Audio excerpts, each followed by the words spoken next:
Assalamualaikum warahmatullahi wabarakatuh dan salam sejahtera. Saya Muhammad Ali Faikal bin Muhammad Syahrudin, nombor matrik 75789 daripada kumpulan 18 akan membuat pembentangan berkaitan dengan Balai Seni Negara sebagai medium penyatu paduan kepelbagaian warisan dan budaya. Pertama sekali, ucapan terima kasih kepada yang membantu secara langsung atau tidak langsung, terutama kepada pensyarah kami, Dr. Noria Anak Tunggang selaku pensyarah subjek yang memberikan tugasan ini. Terdapat 11 bahagian dalam pembentangan ini dan saya akan membentangkan beberapa daripada 11 tersebut. Antaranya iaitu 1.0 pengenalan. Bahagian ini saya akan menceritakan tentang penubuhan Balai Seni Negara sebagai secara ringkas dan menceritakan tentang maksud logo yang terdapat pada Balai Seni Negara. Balai Seni Negara ditubuhkan pada 18 Ogos 1958 dan Badan Berkanun yang menerima geran tahunan daripada Kementerian Kebudayaan, Kesenian dan Warisan Malaysia. Pada 27 Ogos 1958, bangunan tersebut berpindah ke Jalan Nombor 109, Jalan Ampang, Kuala Lumpur bersebelahan dengan bangunan Parlimen Persekutuan Tanah Melayu. Dan namun telah berpindah berhampiran dengan Muzium Negara pada 13 November 1998. Premis ini berpindah ke premis yang baru yang terletak di Jalan Temeloh off Jalan Tun Abdul Razak. Bangunan tersebut dirasmikan oleh mantan Perdana Menteri Malaysia iaitu Tun Dr. Mahathir Mohamad pada 27 September 2000. Logo ni direka oleh Yang Berbahagia Datuk Syed Ahmad Jamal, berbentuk mata melambangkan penglihatan seorang pelukis ataupun penggiat seni, dan segi empat tempat pula mewakili seni visual manakala bentuk wujud yang memanjang adalah untuk menyarankan intisari seni. Seterusnya bahagian 2.0 berkaitan dengan penyataan masalah. Kajian ini dijalankan adalah bagi menyelesaikan beberapa masalah yang menjadi tanda tanya pada pengkaji. Penghayatan masyarakat terhadap kepelbagaian warisan dan budaya dapat dikekalkan melalui medium Balai Seni Negara. Hal ini demikian kerana masyarakat kian terikut-ikut dengan budaya luar seperti gaya pemakaian atau fashion yang ke arah budaya barat dan Korea yang kini menjadi trending ataupun ikutan. Dan seterusnya adalah kepelbagaian warisan dan budaya dapat dikekalkan melalui pelantar Balai Seni Negara. Tidak dinafikan bahawa Balai Seni Negara merupakan medium koleksi bahan warisan dan budaya, namun kami turut mengkaji dan ingin mengetahui bagaimanakah Balai Seni Negara mengekalkan warisan dan budaya tersebut. Seterusnya bahagian 3.0 soalan kajian. Terdapat beberapa aspek yang menjadi tanda persoalan kepada kami, antaranya di manakah terletaknya Balai Seni Negara yang merupakan tunjang penyatuan warisan dan budaya. Apakah usaha yang dijalankan oleh Balai Seni Negara bagi memastikan masyarakat terus menghayati serta menghargai warisan dan budaya? Selain itu, bagaimanakah cara Balai Seni Negara mengekalkan keaslian nilai estetika warisan dan budaya yang terdapat di Malaysia? Dan soalan seterusnya, adakah masyarakat mengetahui kewujudan Balai Seni Negara? Dan terakhir sekali adalah siapakah yang turut memberi penglibatan usaha dalam pelbagai usaha yang dijalankan oleh Balai Seni Negara dalam setiap aktiviti yang dianjurkan. Bahagian 4.0 objektif kajian. Kajian ini dijalankan berpandukan 3 objektif. antaranya ialah mengenal pasti usaha yang diambil oleh Balai Seni Negara untuk menjadikan warisan dan budaya terus dihayati oleh masyarakat. Seterusnya, objektif kedua, menjelaskan kaedah dan teknik yang digunakan oleh Balai Seni Negara untuk mengekalkan keaslian nilai estetika warisan seni dan budaya. Yang terakhir adalah mengkaji penerimaan atau penglibatan masyarakat terhadap aktiviti yang dijalankan oleh Balai Seni Negara bagi menyatupadukan warisan dan budaya. Okey, pada bahagian 5.0 adalah lokasi kajian. Kajian ini dijalankan di Malaysia dan terletak di Kuala Lumpur, beralamat pada nombor 2 Jalan Temerloh Off Jalan Tun Razak, Kuala Lumpur. Di situ adalah terletaknya Balai Seni Negara yang merupakan kajian yang dijalankan. Merupakan tempat kajian yang dijalankan. Bangunan tersebut beroperasi pada pukul 10 pagi hingga 4 petang, iaitu pada setiap hari Isnin hingga Jumaat. 6.0 Kajian metodologi. Pada bahagian ini, kami menggunakan kaedah kualitatif, iaitu melalui kajian lepas dalam berbentuk deskripsi, di mana ia merupakan salah satu bentuk atau metod penyelidikan. Seperti contoh, kami menggunakan rujukan daripada pelbagai medium seperti buku, laman sesawang dan sebagainya. Seterusnya, kaedah pemerhatian. Kami juga memerhati sama ada masyarakat sekeliling mengaplikasikan warisan seni dan budaya dalam kehidupan seharian ataupun tidak. Yang seperti mana kita tahu adalah penggunaan songket ataupun batik dalam kehidupan seharian. Adakah masih lagi digunakan oleh masyarakat kini? Seterusnya, kami menggunakan kaedah kuantitatif. Kaedah ini kami hanya menggunakan pada objektif ketiga sahaja kerana ia memerlukan responden daripada orang awam ataupun secara rawak daripada orang ramai. Kaedah ini lebih memerlukan kuantitatif. Ia hanya mendapatkan gambaran ataupun tanggapan daripada masyarakat tersebut, masyarakat yang dalam kajian. Sekian, terima kasih. Pada bahagian ini, saya akan menerangkan tentang objektif pertama kajian, iaitu mengenal pasti usaha-usaha yang telah diambil oleh Balai Seni Negara untuk memastikan warisan seni dan budaya terus dihayati oleh masyarakat. Antara usaha yang telah diambil oleh Balai Seni Negara ialah mengadakan bengkel kesenian seperti bengkel lukisan, grafik dan sebagainya. Hal ini penting bagi memberi pendedahan mengenai cara dan teknik yang betul dalam mengolah idea serta mengaplikasikan alatan dan bahan. Sebagai contoh, Balai Seni Negara pernah menganjurkan bengkel kesenian sempena pameran The Wall, iaitu pada 1 Disember 2018. Melalui bengkel ini, masyarakat dapat meningkatkan pengetahuan mereka mengenai warisan seni dan budaya.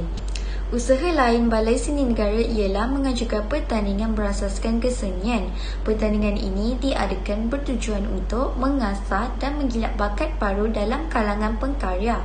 Oleh itu, lebih banyak karya tempatan dapat dihasilkan dan dikomersialkan agar setanding dengan karya antarabangsa. Sebagai contoh, Balai Seni Negara pernah menganjurkan pertandingan International Visual Art pada tahun 2019. Pertandingan ini telah dikelolakan oleh The Louis Central of UNESCO bertemakan Blue, Yellow, Red, A Palette of Color. Pertandingan ini telah berjaya menarik seramai 120 orang penyertaan. Selain itu, Balai Seni Negara turut mempersembahkan pameran dari dalam dan luar negara seperti pameran ukiran, lukisan, arca dan sebagainya. Pameran ini diadakan bertujuan untuk mengkomersialkan karya tempatan di samping untuk mengutip dana bagi membantu golongan yang memerlukan. Tujuan lain pameran ini diadakan adalah untuk pendidikan di mana para pengunjung yang datang dapat meningkatkan pengetahuan mereka mengenai warisan seni dan budaya. Sebagai contoh, Balai Seni Negara pernah menganjurkan pameran seni negaraku iaitu pada 18 Mac 2017 dan telah dirasmikan oleh Perdana Menteri Negara. Mengadakan aktiviti sosio-fizikal juga merupakan salah satu usaha Balai Seni Negara bagi memastikan warisan seni dan budaya terus dihayati oleh masyarakat. Sebagai contoh, Batik Fun Walk telah diadakan pada 13 Oktober di mana para peserta digalakkan untuk memakai pakaian berasaskan batik dengan corak dan motif yang berbeza. Aktiviti ini juga merupakan salah satu cara peserta dan keluarga dapat beradab bersama dan mengisi waktu lapang dengan aktiviti yang berfaedah. Batik Fun Walk ini telah mendapat sokongan yang kuat daripada Kementerian Kebudayaan, Kesenian dan Warisan Negara. Di samping itu, Balai Seni Negara turut mengambil usaha lain dengan menganjurkan program dan festival kesenian. Sebagai contoh, Balai Seni Negara pernah menganjurkan program Young Art Entrepreneur YAE yang diadakan bertujuan untuk memberi tunjuk ajar, kalakan serta pendedahan kepada golongan muda, khususnya mengenai cara bagaimana mereka dapat menjana pendapatan melalui aktiviti kesenian yang diadakan. Assalamualaikum dan selamat sejahtera. Kini kita saya pula untuk membintangkan objektif kedua, iaitu menjelaskan kaedah dan teknik yang digunakan oleh Balai Seni Negara untuk mengekalkan keaslian nilai estetika warisan seni dan budaya. Penubuhan awal Balai Seni Negara ini telah membuktikan kemampuannya dalam pelibatan seni di negara ini dengan melakukan banyak manifesto seni dalam kalangan masyarakat. Oleh itu, kerajaan telah mengeluarkan satu memo untuk memberi garis panduan sebagai saluran untuk menangani semua penaja dan sumbangan, iaitu dana amal seni ataupun tabung bantuan seni TBS. Daripada tajaan ini, Balai Seni Negara telah mendapat dana sebanyak RM500,000 yang diterima oleh Dana Baru 2008. Hal ini kerana sejak awal Balai Seni Negara ini telah ditubuhkan, telah menunjukkan kesungguhannya dalam kemunculan seni di negara ini. Selama bertahun-tahun, kebanyakan penghargaan dan sumbangan kewangan yang telah diberikan ini memajukan industri seni ini. Dengan adanya dana seperti ini, terdapat berbagai jenis aktiviti telah berlangsung di semua pihak, sama ada individu dan berkumpulan, untuk menjalankan pelbagai aktiviti dan program seperti pertandingan, perkhidmatan, persembahan, pameran dan sebagainya. Antara aktiviti yang telah dilaksanakan ialah Pekan Seni Ipoh, Anugerah Video Malaysia, Anugerah Seni Kemerian dan lain-lain lagi. Selain itu, sumbangan dana ini juga mempunyai kategori-kategori yang tertentu, dan setiap kategorinya mempunyai dana yang tersendiri. Antara kategori yang dalam sumbangan ini ialah sumbangan untuk para seniman solo, sumbangan untuk para seniman yang akan mewakili ke peringkat antarabangsa, dan sumbangan kepada badan NGO. Untuk kategori pertama, iaitu pada sumbangan para seniman solo.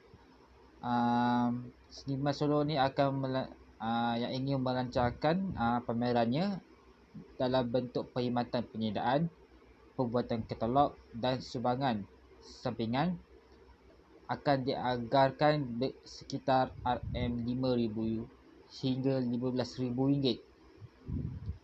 Manakala untuk sumbangan seniman yang akan mewakili Malaysia ke peringkat antarabangsa dalam festival antarabangsa, forum dan acara lain, akan ditaja dalam bentuk yuran tiket, penginapan dan pengangkutan dalam anggaran RM500 hingga RM30,000. Dan akhir sekali, untuk sumbangan dana NGO, dana ini akan membuat sumbangan untuk perhargaan, penghargaan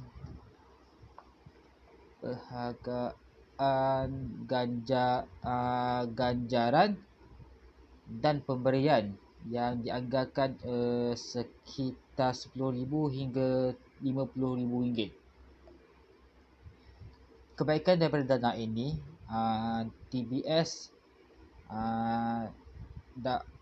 Balai Seni Negara dapat digunakan sebagai platform bagi para seniman dan masyarakat untuk mencapai impian mereka demi membawa industri seni ini lebih maju ke hadapan.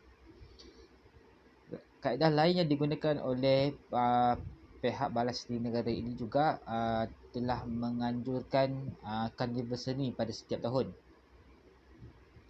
Antara salah satu karnival seni yang telah dianjurkan ialah Batik Fun Walk.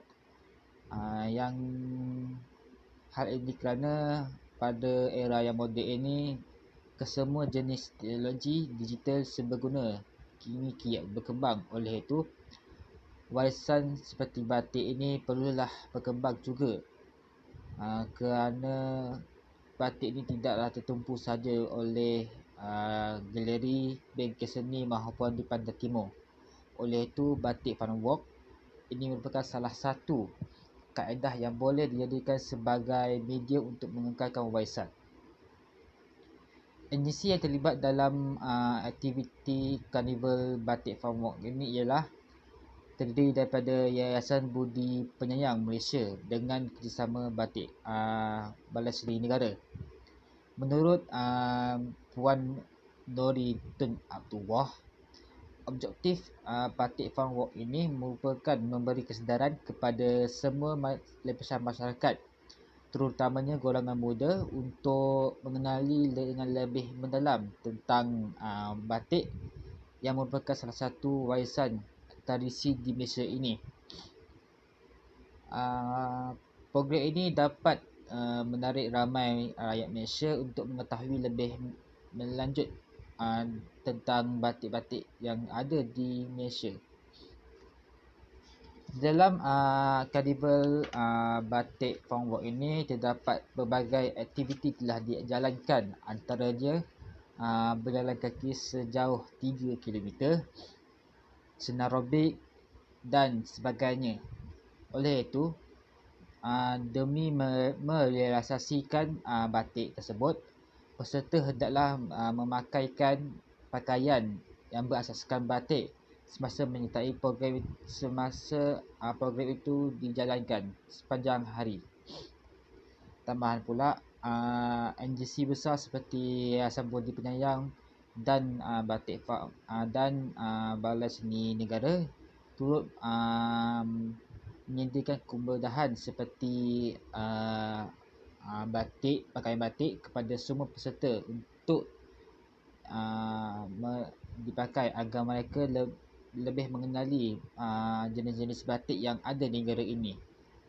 Selain itu, terdapat juga pameran-pameran kecil untuk mempamerkan dan mempromosikan batik, terutamanya sekali batik di Pantai Timur, kepada rakyat Malaysia. Seterusnya, Balai Seni Negara juga telah melakukan banyak latihan industri dan latihan praktikal. Ini adalah salah satu cara untuk menjalankan pelbagai latihan industri kepada semua ahli para seniman. Ini juga akan memberi peluang kepada semua orang untuk mengasah bakat mereka serta mendapatkan ilmu pengetahuan tentang dunia seni. Antara latihan industri dan latihan praktikal yang telah dijalankan oleh pihak Balai Seni Negara ialah pada setiap tahun seorang penuntut seni dari sebuah universiti akan diterima.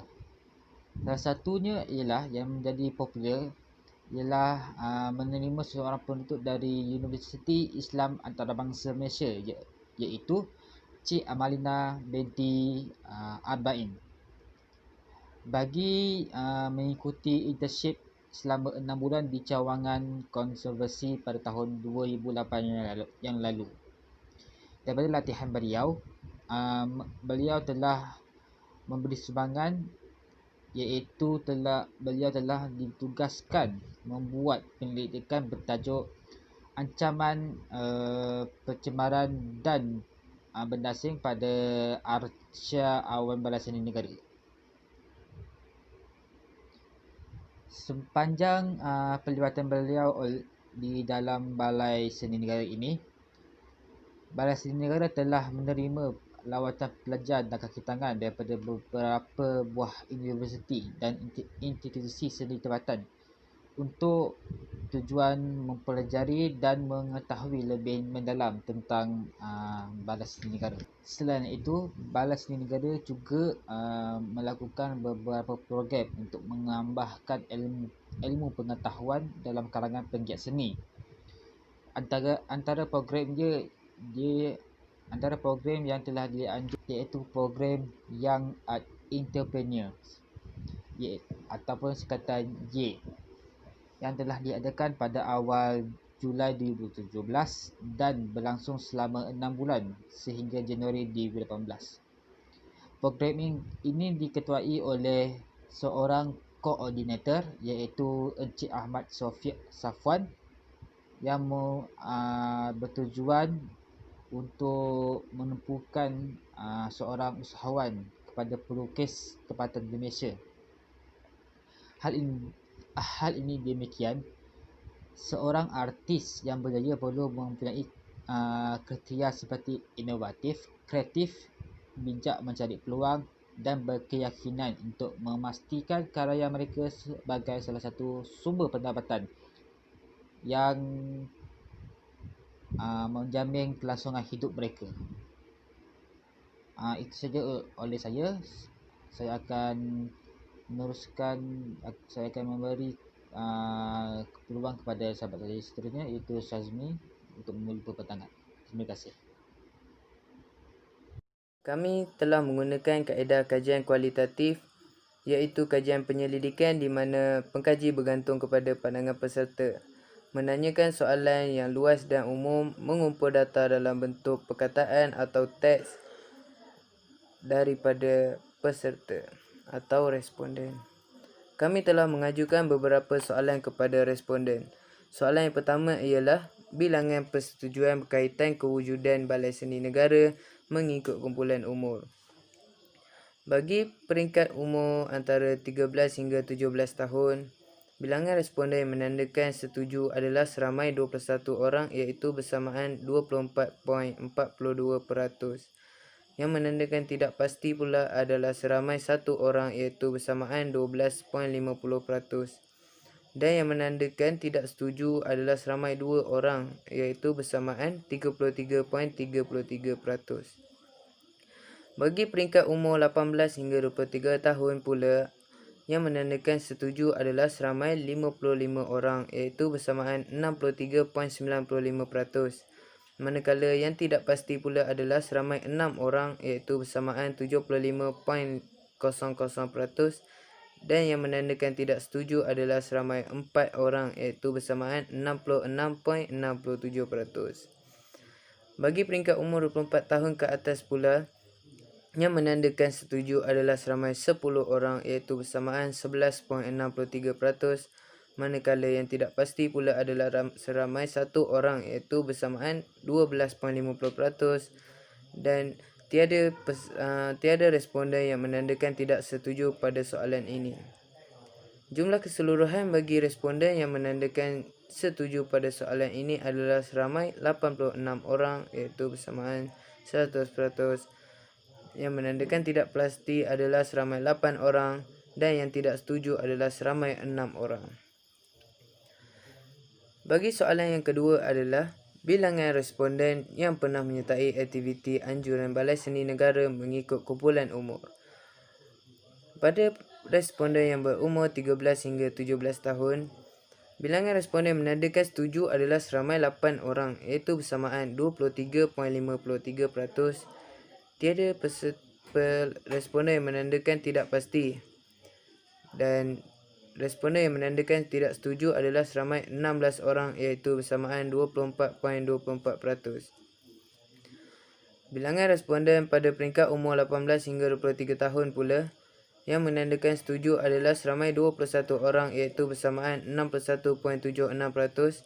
Tiada responden menandakan tidak pasti pada soalan ini dan responden menandakan tidak setuju adalah seramai 44 orang iaitu bersamaan 66.67%. Pada peringkat umur 24 tahun ke atas yang menandakan setuju adalah seramai 5 orang iaitu bersamaan 14.71%. Tiada responden menandakan tidak pasti pada soalan ini dan bilangan responden menandakan tidak setuju adalah seramai 6 orang iaitu bersamaan 9.09%. Jumlah keseluruhan bagi responden yang menandakan setuju adalah seramai 34 orang. Yang menandakan tidak pasti pula adalah kosong, tiada yang menandakan tidak pasti dan tidak setuju adalah seramai 66 orang.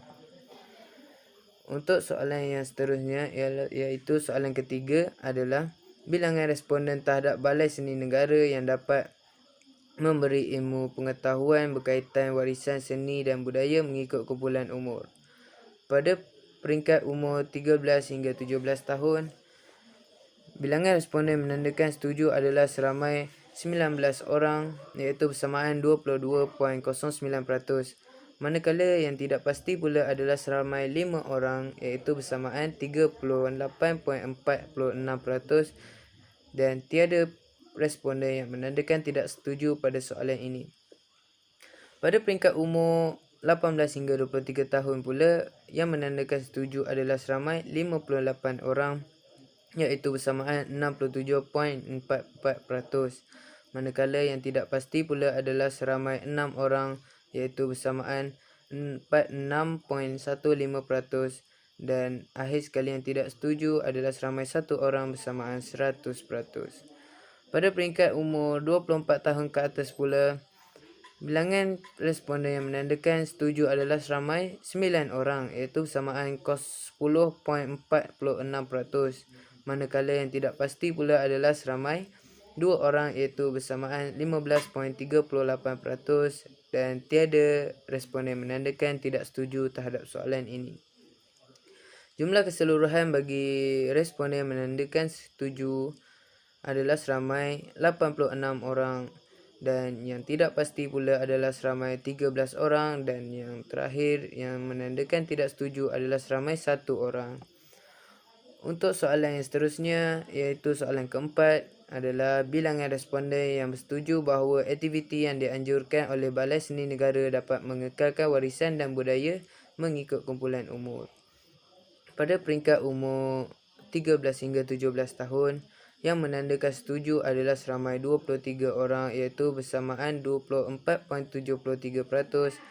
Manakala yang tidak pasti adalah tiada responden menandakan tidak pasti dan yang menandakan tidak setuju pula adalah seramai 1 orang iaitu bersamaan 50.00%. Yang menandakan setuju pada soalan ini pada peringkat umur 18 hingga 23 tahun adalah seramai 60 orang iaitu bersamaan 64.51%. Manakala yang menandakan tidak pasti pula adalah seramai 4 orang iaitu bersamaan 80.00% dan akhir sekali yang menandakan tidak setuju adalah seramai 1 orang bersamaan 50.00%. Pada peringkat umur 24 tahun ke atas pula adalah seramai 10 orang yang menandakan setuju iaitu bersamaan 10.75%. Yang menandakan tidak pasti pula adalah seramai 1 orang iaitu bersamaan 20.00% dan tiada responden menandakan tidak setuju terhadap soalan ini. Jumlah keseluruhan bagi responden yang menandakan setuju adalah seramai 93 orang iaitu bersamaan 100%. Yang menandakan tidak pasti pula adalah seramai 5 orang dan yang menandakan tidak setuju pula adalah seramai 2 orang. Bagi soalan yang terakhir iaitu bilangan responden mengenai aktiviti kesenian yang dianjurkan di Balai Seni Negara dapat mengekalkan keaslian warisan dan budaya mengikut kumpulan umur. Bagi responden yang berumur 13 hingga 17 tahun adalah seramai 19 orang yang menandakan setuju iaitu bersamaan 22.62%. Manakala responden yang menandakan tidak setuju pula adalah seramai 4 orang iaitu bersamaan 26.67%, manakala yang menandakan tidak pasti pula adalah seramai 1 orang bersamaan 100%. Pada peringkat umur 18 hingga 23 tahun pula, yang menandakan setuju terhadap soalan ini adalah seramai 56 orang iaitu bersamaan 66.67%, manakala yang menandakan tidak setuju pula adalah seramai 9 orang iaitu bersamaan 60.00%, dan tiada responden menandakan tidak pasti terhadap soalan ini. Yang berumur 24 tahun ke atas pula, yang menandakan setuju adalah seramai 9 orang iaitu bersamaan 10.71%. Yang menandakan tidak setuju pula adalah seramai 2 orang iaitu bersamaan 13.33%, dan tiada responden menandakan tidak pasti terhadap soalan ini. Jumlah keseluruhan bagi responden menandakan setuju adalah seramai 84 orang iaitu bersamaan 100%. Yang menandakan tidak setuju pula adalah seramai 15 orang iaitu bersamaan 100%, dan tidak pasti pula adalah seramai 1 orang iaitu bersamaan 100%. Sekian, terima kasih.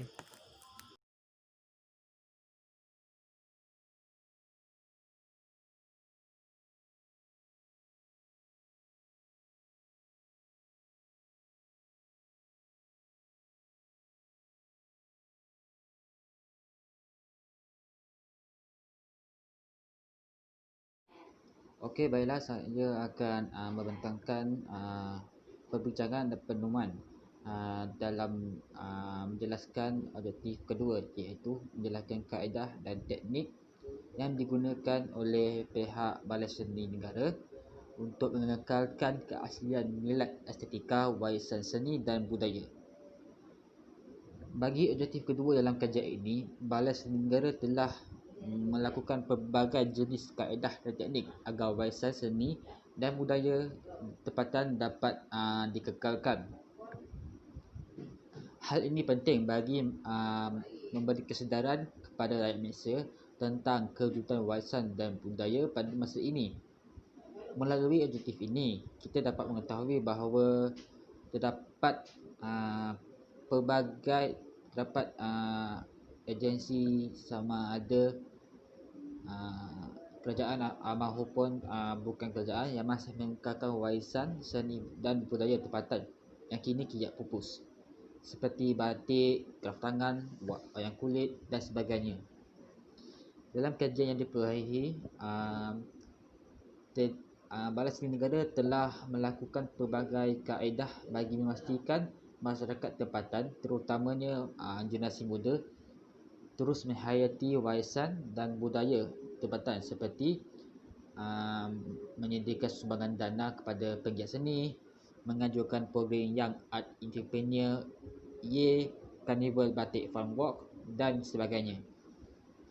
Seterusnya, perkara yang kita dapat lihat daripada objektif ini adalah Balai Seni Negara sedaya upaya berusaha untuk memastikan warisan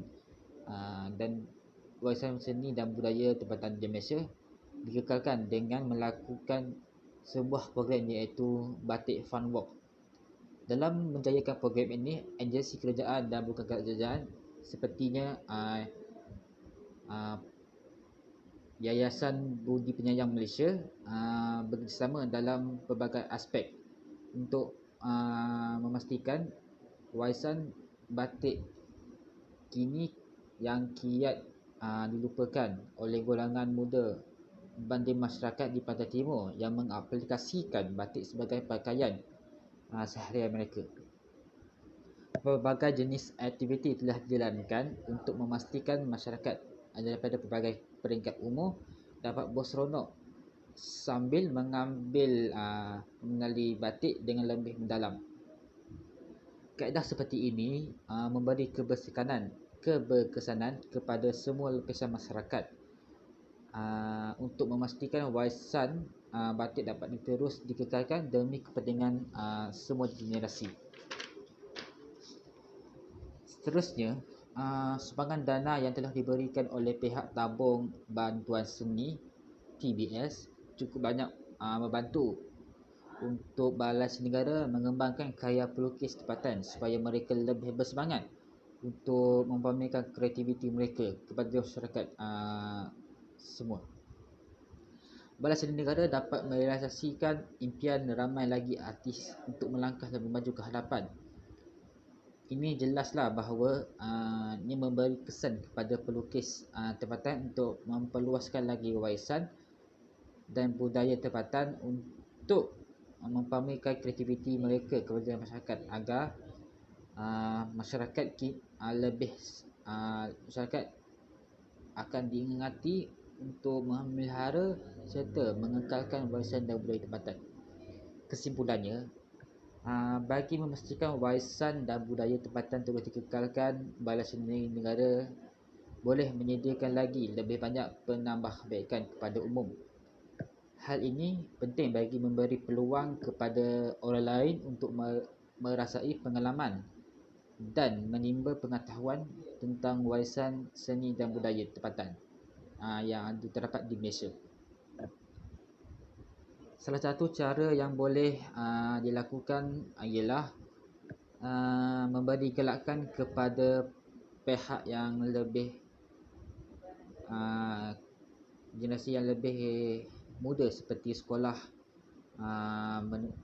sekolah rendah maupun sekolah-sekolah berasrama untuk mengetahui lebih tentang warisan tempatan dan budaya yang terdapat di Malaysia. Okey, sekian, terima kasih daripada saya. Saya akan serahkan kepada Sazmi untuk menerangkan perbincangan dan penemuan untuk objektif ketiga. Dipersilakan. Penemuan dan pembincangan kami adalah pengkaji akan membincangkan data yang diperoleh daripada dapatan kajian melalui borang soal selidik yang diedarkan secara rawak. Pengkaji telah menganalisis data mentah dengan membuat jadual dan graf kekerapan untuk dibincangkan serta menghuraikan penemuan. Kesimpulannya, Balai Seni Negara merupakan medium yang telah menyatupadukan warisan dan budaya yang terdapat di Malaysia. Hal ini kerana terdapat pelbagai aktiviti yang telah dianjurkan oleh Balai Seni Negara dalam memupuk dan menghayati seni yang terdapat ataupun budaya dan warisan yang terdapat di dalam Malaysia. Sebagai contoh, pembuatan batik ataupun bengkel pembuatan batik dan juga aktiviti seperti fun walk batik yang menekankan kebudayaan rakyat Malaysia yang menggemari pakaian batik, dan juga mereka juga mengadakan bengkel tersebut untuk mengekalkan keaslian batik yang telah dicipta ataupun oleh Malaysia tersendiri.